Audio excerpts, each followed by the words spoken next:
আজকে আমরা ক্রিকেট বিশ্বে আইসিসি আয়োজিত টুর্নামেন্টগুলোতে নিউজিল্যান্ডের কিছু দৃশ্য দেখব। নিউজিল্যান্ড ক্রিকেটের প্রথমে যদি বলি 2009 সালে আইসিসি চ্যাম্পিয়ন্স ট্রফিতে নিউজিল্যান্ড পাকিস্তানকে হারিয়ে ফাইনালে ওঠে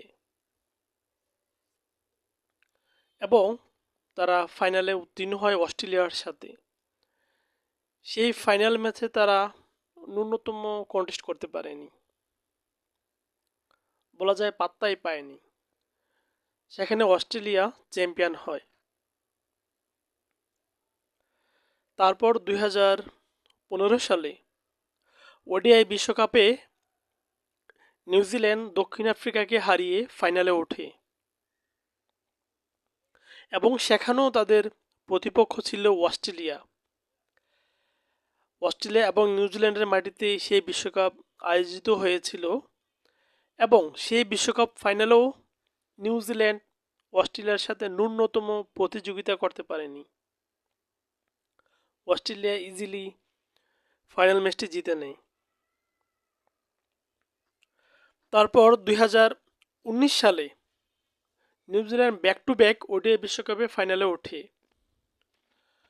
2019 সালের বিশ্বকাপটা অবশ্য একটু অন্যরকম ছিল। নিউজিল্যান্ড সেখানে খুব ভালো ফাইট দেয় এবং ম্যাচটি কিন্তু সুপার ওভারে গড়িয়েছিল এবং সেই ম্যাচে নিউজিল্যান্ড পরাজিত হয় এবং ইংল্যান্ড চ্যাম্পিয়ন হয়। তারপর 2021 সাল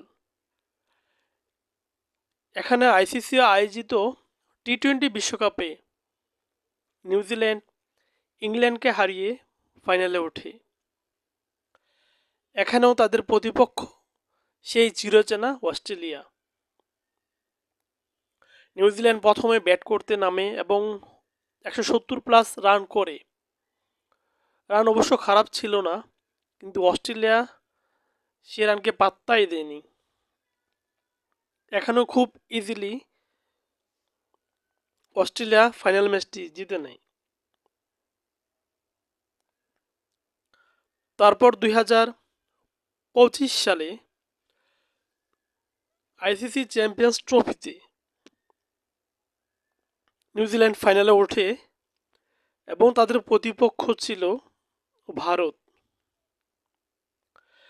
বলে রাখা ভালো 2025 সালের আইসিসি চ্যাম্পিয়ন্স ট্রফির সেমিফাইনালেও কিন্তু নিউজিল্যান্ড দক্ষিণ আফ্রিকাকে হারিয়ে ফাইনালে ওঠে এবং ফাইনাল ম্যাচে গিয়ে নিউজিল্যান্ড ভারতের সাথে খুব আহামরি প্রতিযোগিতা করতে পারেনি। ভারত খুব সহজেই ফাইনাল ম্যাচটি জিতে নেয় এবং সর্বশেষ 2026 সালে আইসিসি আয়োজিত টি-20 বিশ্বকাপ এখানেও কিন্তু নিউজিল্যান্ড সেমিফাইনালে দক্ষিণ আফ্রিকাকে হারিয়ে ফাইনালে ওঠে এবং ফাইনালে ভারতের সাথে কিন্তু নিউজিল্যান্ড পাত্তাই পায়নি, ন্যূনতম কন্টেস্ট করতে পারেনি। আসলে নিউজিল্যান্ড একটা সময় আমরা ভাবতাম আইসিসি আয়োজিত টুর্নামেন্ট মানেই নিউজিল্যান্ডের সেমিফাইনাল নিশ্চিত। সেই তকমাটা কিন্তু নিউজিল্যান্ড কাটিয়ে অনেকগুলো ফাইনাল খেলেছে। দেখেন, যদি হিসাব করি 2009 সালে একটা, 2015, 19, 21, 25, 26, 6টা ফাইনাল। আপনি চিন্তা করতে পারেন, যেখানে একটা ফাইনাল ওঠাই সো টাফ, সেখানে 6টা ফাইনাল হেরেছে নিউজিল্যান্ড। আমার মনে হয় নিউজিল্যান্ডের ফাইনাল জিততে শেখা উচিত, অবশ্যই জিততে শেখা উচিত। আর নিউজিল্যান্ড ক্রিকেটে এমন একটা দল, বলা যায় নিউজিল্যান্ড হলো ক্রিকেটের হ্যাটাসবিহীন দল। আর নিউজিল্যান্ডকে সবাই ভালোবাসে যারা ক্রিকেট প্রেমী।